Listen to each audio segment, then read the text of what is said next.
తెలంగాణ రాష్ట్రంలో కొత్తగా ఏర్పడ్డటువంటి ప్రభుత్వం కృష్ణా రివర్ పైన ఉన్నటువంటి ప్రాజెక్టుల విషయంలో తెలంగాణ ప్రజానీకానికి తీరని అన్యాయం చేస్తూ ఫిబ్రవరిలో జనవరిలో జరిగినటువంటి 2 మీటింగ్లలో అన్ని ప్రాజెక్టులను కూడా కేఆర్ఎంబీకి దారాదత్తం చేయడం జరిగింది. మరి ఆ పాపాలను ప్రక్షాళన చేసుకోవాలంటే కేవలం అసెంబ్లీ ఒక్కటే ప్రభుత్వం ముందున్నటువంటి మార్గము.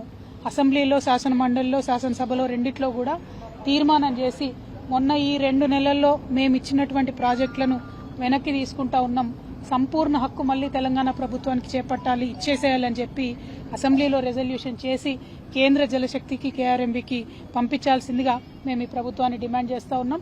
మీరు తీర్మానం తీసుకొని రండి.